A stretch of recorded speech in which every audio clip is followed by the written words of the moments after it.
Ils ont filmé, ils ont accepté. Continuez. S'il te plaît, s'il vous plaît. Et comme c'est une université à ciel ouvert, celui qui n'accepterait pas qu'on le filme, il peut sortir du jardin. Il y a deux portes officielles et deux portes litigieuses. Officielles, c'est les deux, juste à poser. Il y a maintenant les tournures dans les angles. Vous pouvez sauter par clôture. Ici, nous sommes là pour parler et échanger sur tous les sujets qui touchent à l'Afrique. Alors ce soir, avant que l'orateur, le prédicateur de l'évangile n'entre en scène, je voudrais traiter un peu un thème que j'ai trouvé intéressant, le panafricanisme économique. Ce thème m'est venu à l'esprit parce que j'ai fait un constat. Depuis un certain moment, l'Afrique est à la mode dans les médias, à travers certains pays, dans la bouche, sur les fesses, sur les réseaux sociaux, on parle du réveil de l'Afrique. Alors je me suis posé la question. Ce réveil-là consiste concrètement à faire quoi? J'ai constaté que généralement, tous ceux qui parlent de réveil, c'est quand ils sont en difficulté. Il n'y a pas un état normal en Afrique noire où un pays s'est levé pour dire nous voulons faire ça, nous ne voulons pas de tel impérialisme, nous voulons nous réaliser. C'est quand ils ont des difficultés et qu'on ne les soutient pas qu'ils deviennent subitement panafricanistes. Je trouve cela comme étant une aberration ou bien une déviation. C'est-à-dire, un homme qui fait un coup d'État ne peut pas me parler de panafricanisme. Ça n'a aucun rapport. Voilà. Un homme qui fait un coup d'État, quand on le condamne, il devient panafricaniste. Non, c'est pas de ça moi je parle. Et on nous reprend dans l'histoire. La France nous a pillés, la France nous a massacrés, ils nous ont volés, ils continuent de nous voler. Oui, si c'est un constat, que faire pour mettre fin au vol? Que faire pour mettre fin au pillage? Qu'est-ce qu'il faut faire pour relever le défi de développement? On ne pose pas le problème. Ce qu'on pose, la France n'a qu'à partir. Il n'a qu'à partir, c'est tout. Il n'y a rien. C'est pour cela que j'ai estimé que je vais ajouter quelque chose à leur idéologie. Le panafricanisme économique consiste, comme je le disais tantôt, à copier les modèles des peuples qui ont été martyrisés, massacrés, dépouillés, mais qui sont réveillés, ils sont battus pour relever les plus grands défis. Le Japon a reçu 2 bombes nucléaires. L'Allemagne a neutralisé la France. Le même Japon a colonisé la Chine. L'Israël a été exterminé en Occident. Ils n'ont pas gardé ce passé-là comme un élément pour vociférer dans la rue un drapeau des gens pour brûler. Ils ont cherché à connaître le mécanisme de la domination. Le mécanisme de la domination repose sur la science, c'est-à-dire la connaissance, la technologie. Nous avons des matières premières, on nous dit partout en Afrique. Le continent est riche, ses habitants sont pauvres. Je me pose la question de savoir, est-ce que le fait d'avoir des matières premières est en même temps une solution miracle pour être un homme riche? Non, la matière première se transforme. La transformation repose sur la connaissance, la technique et la technologie. Un peuple peut avoir tout dans son sous-sol, mais s'il n'a pas le savoir, cette richesse demeure brute et ne lui servira à rien. Je prendrai exemple sur 2 pays, le Congo et le Niger. Le Congo RDC a toutes les richesses du monde.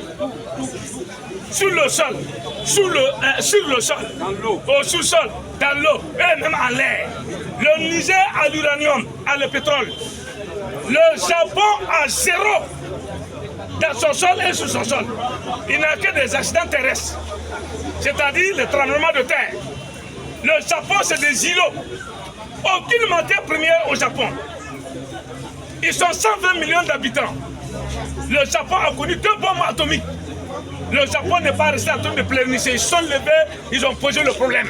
Pourquoi ils nous ont bombardés? C'est parce qu'ils avaient les moyens. Pourquoi ils ont les moyens? Ils ont découvert la science. Et la science, elle est où? Elle s'apprend à l'école. Et ils ont cherché et ils ont trouvé. Aujourd'hui, les Japonais sont 3e puissance économique mondiale. Quand vous sortez au dehors ici, vous allez voir les marques de voitures, 98% c'est Japon. Portable, c'est Japon. Radio, c'est Japon. Est-ce qu'ils sont restés pour pleurer? Puis, non seulement le Japon a relevé le défi de l'économie, de la technique et de la technologie, mais le Japon est l'ami préféré de celui qui l'a bombardé. L'Amérique a 40 000 soldats au Japon. Je pose la question aux panafricanistes qu'il faut se faire. Est-ce que le Japon n'est pas un pays indépendant pour abriter sur son sol 40 000 soldats américains? Est-ce que le Japon a perdu sa liberté, son indépendance? C'est une question de volonté politique. Et ça ne les empêche pas d'avancer. L'Amérique a également eu des problèmes avec la Corée du Sud. Aujourd'hui, ils ont 75 ou bien 35 000 soldats en Corée du Sud. Un État qui a également développé. On peut constater, contrairement à la Corée du Nord, qu'on ne peut pas voir ce qui est dedans. Vous pouvez me dire qu'ils ont tout là-bas, mais je n'ai jamais vu. Pas se fermer. Tu te reproches quoi? On ne peut pas rentrer sur toi. L'Allemagne et la France, c'est les deux amis en Europe. Le moteur de l'économie européenne. Et pourtant, la France a été bombardée par l'Allemagne. Les Hébreux, l'État d'Israël, les meilleurs amis, c'est les Européens. Et pourtant, c'est là-bas qu'on les a massacrés. Hitler, Pologne, les Juifs de Pologne, France, ainsi de suite. Les Hébreux aujourd'hui n'ont pas pleurniché sur leur passé parce qu'ils ont été massacrés. Ils ont remis en cause quelque chose. C'est-à-dire, si vous n'avez pas le savoir, la science et la technique, vous n'irez jamais devant, vous n'irez jamais au devant de la scène politique mondiale pour vous faire valoir. Je vous donne une information. En 1958, pardonnez mon ami, en 1958, je prendrai 2 cas en Côte d'Ivoire ici et en Guinée-Conakry. De Gaulle a proposé l'indépendance au pays africain à 2 manières. Ou je vous accompagne jusqu'à ce que vous deveniez majeur, ou on rompt totalement. Au fond, dit, à l'ère où je suis dans mon peuple, conscient que mon peuple n'a pas encore la technique ni la technologie, je ne peux pas m'amuser à me séparer de celui qui en avance. Coopérons ensemble, quand mes enfants auront la science, la connaissance, et relèveront le défi de développement dans un futur. Sékou Touré a dit merde à De Gaulle sur place. Je ne veux plus voir blanc, ni coopérant. La France a ramassé tous ses barils, il est parti. La Guinée, naturellement, est plus risquée que la Côte d'Ivoire. Mais nous sommes en l'an 2023. Comparez-moi Conakry à Bobo-Doumé. C'est un campement. Voilà. Les Guinéens qui devaient normalement recevoir les Ivoiriens, c'est eux qui vendent spaghetti dans la rue. Qu'est-ce qui s'est passé? Sékou Touré n'est resté que dans les discours, à bas la France, à bas l'impérialisme. C'est pas ça. Qu'est-ce qu'il faut faire pour se développer? C'est la science qu'il te faut. Le Congo, et il danse. Mobutu a interdit les costumes. Il a interdit le terme monsieur et madame. Il faut dire citoyen et citoyenne. Le Zaïre, tout, c'est un scandale géologique. 2 millions de kilomètres carrés. Mais le Zaïrois a quoi aujourd'hui? C'est la danse, musique. Il danse par quartier. Le dombolo. C'est tout. Les Européens vont venir exploiter forcément votre sous-sol. Au Niger, je vois des ténébreux qui se réveillent en plein midi. À bas la France, on brûle. Mais tant que là, c'est peut-être des Ivoiriens habitants. L'uranium, là, on fait quoi avec? Est-ce qu'un Hausa peut transformer l'uranium? C'est avec l'uranium, on fait bombe atomique. Avec l'uranium, on fait la lumière. Le Niger est dans le noir, les Européens exploitent. Et la France, mais toi, tu ne sais pas ce qu'on fait avec. Si vous aviez la technologie pour transformer votre uranium, personne ne vous en voudrait. Au lieu d'apprendre, 1, et ça, les Français, 2, les Boko Haram ferment les écoles. On dit d'aller enseigner le Coran. Je vous pose une question. Quel peuple a une fois lu le Coran et il est développé? Les Arabes, quand vous allez en Iran, ils ont le Coran et ils ont les écoles. Les deux vont de pair. Aujourd'hui, les Iraniens sont en train de mettre au point ce qu'on appelle le molécule qui consiste à fabriquer la bombe atomique. C'est un arabe à l'école. C'est pas dans l'école coranique. Ça ne peut jamais développer un pays. Jésus vient bientôt seul, ça ne développe pas un pays. Il faut ajouter à la foi la connaissance. L'Arabie Saoudite, ils ont des grandes écoles de savants. Quand vous allez au Qatar, c'est le développement. Mais au Niger, on ferme l'école. Au Burkina, on ferme l'école. Il y a quel pays encore? Mali. Au Mali, on ferme l'école. On dit Allah Akbar. Et on dit à bas les blancs. Non, les Arabes qui sont à côté de nous. Allez-y voir en Égypte, en Algérie, en Tunisie, au Maroc. Le Maroc, là, il a remplacé pratiquement les Européens en matière agricole. Tout ce qui se vend dans nos supermarchés sont produits au Maroc. L'agroalimentaire sur le plan industriel. C'est ce qu'il faut aux Africains. On ne peut pas relever le défi du développement en nous haïssant. Regardez aujourd'hui comment le chemin est dressé. Le Burkina, le Mali et le Niger, leurs ennemis c'est la Côte d'Ivoire, le Ghana, le Togo, le Nigeria, le Bénin. Qu'on les condamne comme étant des sous-préfectures de la France. Si la France parvient à coloniser elle-même les pays anglophones, c'est qu'elle est forte. C'est parce qu'on vous dit la vérité. On ne peut pas faire de la politique économique sans faire de la politique idéologique. Ça dit les deux vont de pair. S'il n'y a pas de stabilité dans un pays, il n'y a pas de développement. Et comparer la Côte d'Ivoire à ces pays, vous verrez, est-ce que la collaboration de vos moyens est-elle positive ou négative? Je ne répondrai pas à cette question, je laisse à chacun d'interroger sa conscience et donner un résultat. Parce que si tu réponds, ça sera une réponse partisane. Sinon j'ai ma réponse à moi. Il suffit simplement de jeter un regard sur le visage, on saura qui vient d'où. Et tu es venu chercher quoi? Voilà, c'est de ça qu'il est question. Je pose les questions aux Maliens. Je ne suis personne. Je pose la question aux Nigériens. Je pose la question aux Burkinabés. Si la Côte d'Ivoire rentre dans une folie, comme Éric Zemmour est en train de faire en France, il dit si lui prend le pouvoir, un pays africain qui ne peut pas voir la France, son citoyen aussi doit retourner chez lui. Il évacue tous les Maliens, il évacue tous les Amarmans, il évacue tous les Moussis. Le Français est malvenu en Guinée, le Guinéen est malvenu en France, la réciprocité. Moi, je ne suis pas en train de faire de la démagogie politique. Le dernier recensement a donné comme résultat brut 5 millions de Burkinabés en Côte d'Ivoire, 2 millions de Maliens, 1,5 million de Nigériens, pour ne citer que les trois. S'il ne pleut pas dans un endroit, il ne peut pas avoir des plants qui poussent. Si tout le monde vient ici, c'est que même si ce n'est pas assez, c'est mieux que là où ils viennent.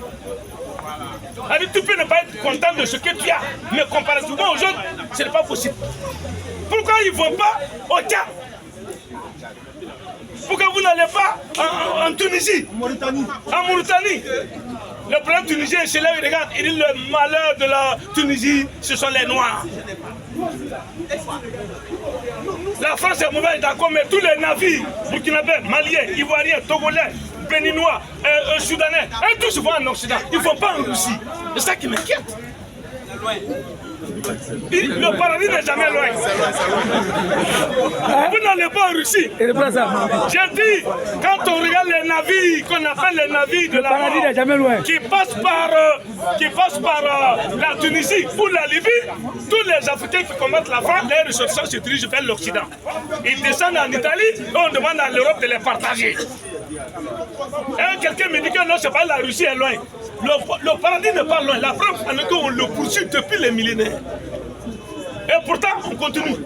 Allez-y en Russie, c'est le Burkinabé, c'est le Nigérien, c'est le Malien. On va vous accueillir. C'est les Ivoiriens, non, la Côte d'Ivoire n'a pas brûlé le drapeau de la France pour dire français, allez-y. C'est les individus qui se promènent de Koutoukoutrop qui peuvent dire ça. Officiellement, ce n'est pas un discours politique. Et si nous sommes amis à la France, qu'en est-il de celui qui n'est pas ami? Le Burkina est occupé à 52% de son territoire dans la mer de Guéadis. J'ai même quiconque au défi de m'apporter la preuve contraire. 6 000 écoles sont fermées. Avec combien d'enfants qui ne vont pas à l'école? Je n'ai pas de Burkina. Niger, c'est différent. Mali, mais on n'en parle pas.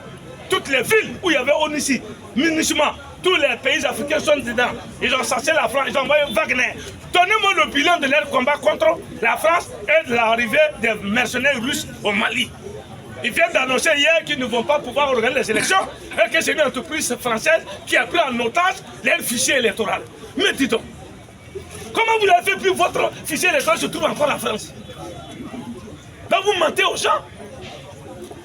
Comment la France peut avoir le fichier électoral du Mali pour vous empêcher d'aller aux élections? Tout ça, le bouc émissaire. Quand ils sont incapables, on accuse celui qui est à côté.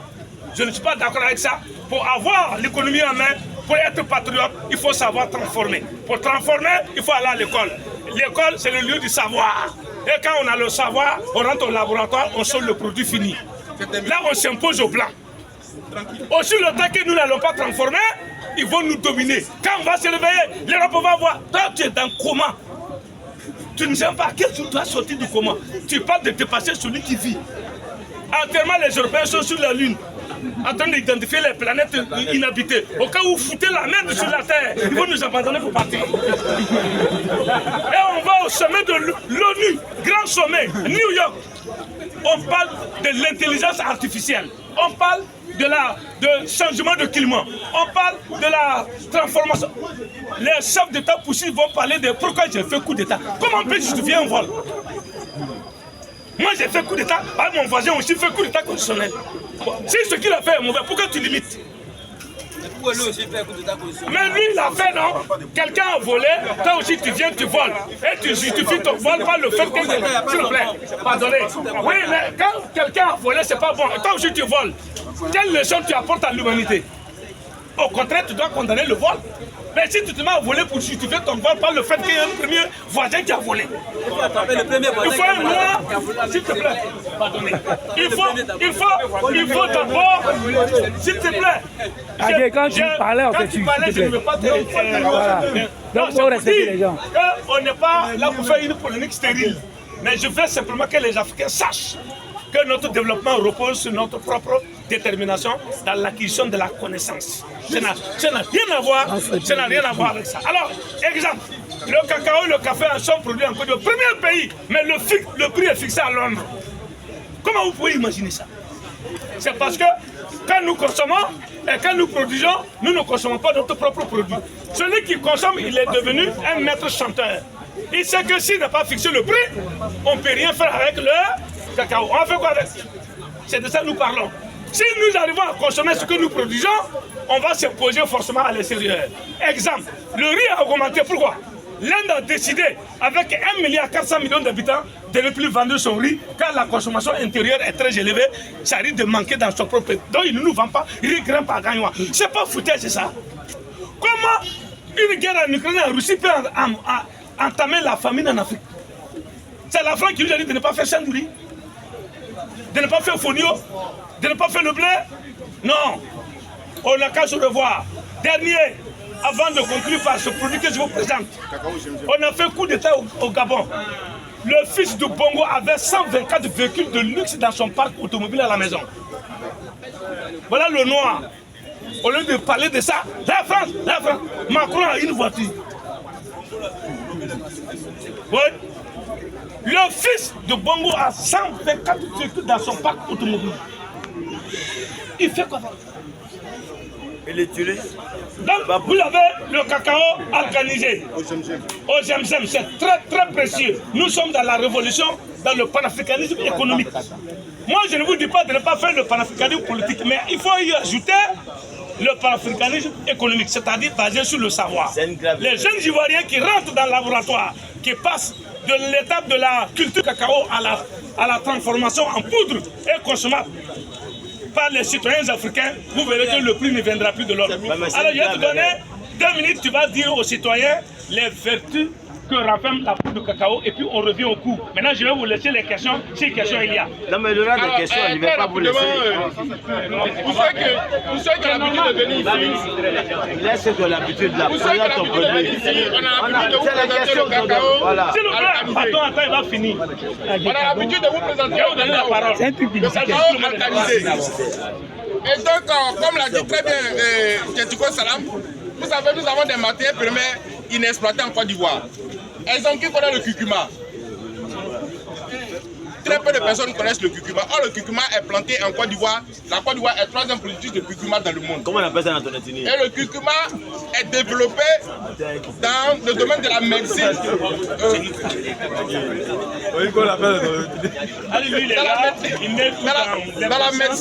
Dans la médecine indienne, c'est là-bas que beaucoup développé le curcuma et c'est ça qu'ils ont pu venir. On a pu venir en Côte d'Ivoire ici. Alors, on a décidé de faire les différents dérivés de cacao. Vous savez, aujourd'hui, le cacao d'abord au curcuma, que voici. Voilà, pour tous ceux qui ont des problèmes de AVC, pour tous ceux qui ont des douleurs dans le corps, pour tous ceux qui ont des problèmes de vieillesse, arrêtez d'aller chaque fin du mois payer des médicaments en emprunt fini. Même si vous payez les médicaments, faites un effort, prendre ces antioxydants là, ça va vraiment vous aider. Les antioxydants naturels bio qui vont vous permettre de régénérer vos cellules. qui vont vous permettre d'être en forme. Aujourd'hui, la médecine dans le domaine du bien-être, la médecine bio, on ne vous apprend pas ça. Or, Hippocrate, le père de la médecine, a dit que ta nourriture soit ton médicament et que ton médicament soit ta nourriture. Est-ce que c'est ce que tu fais? C'est pas ça. Aujourd'hui, ta nourriture n'est pas ton médicament. Tu manges à part et puis tu vas te soigner à part. Malheureusement, nos parents au village en sont victimes. Au bon vieux temps, nos parents mangeaient et ils duraient. Aujourd'hui, toi, tu manges bien à Abidjan, McDo, mais tu ne dures pas. Tu es rempli d'AVC et puis de diabète. Il faut revenir aux fondamentaux. Alors, vous avez le cacao alcanisé qui est là, au curcuma. Vous l'avez à 1000 francs parce que le kilo de curcuma, vous ne savez pas, c'est très cher sur le marché. L'effet que ça peut vous faire, en tout cas, c'est inégalé. Quant au jem-jem, vous connaissez déjà les effets du jem-jem. C'est une innovation, c'est une innovation. Ça, là, pour ceux qui vont sur notre boutique en ligne, on le vend à 5000 francs. www.agroinnovation.shop, on le vend à 5000 francs. Mais comme ici, nous sommes en plein promo, nous sommes dans le panafricanisme alimentaire et économique. Nous sommes en train de vous proposer ça pour qu'ensemble, on puisse prendre en main le développement de notre nation. Parce qu'on a beau parler, si on ne consomme pas le cacao, on ne consomme pas nos matières premières. D'abord pour être en bonne santé et pour pouvoir amorcer un développement.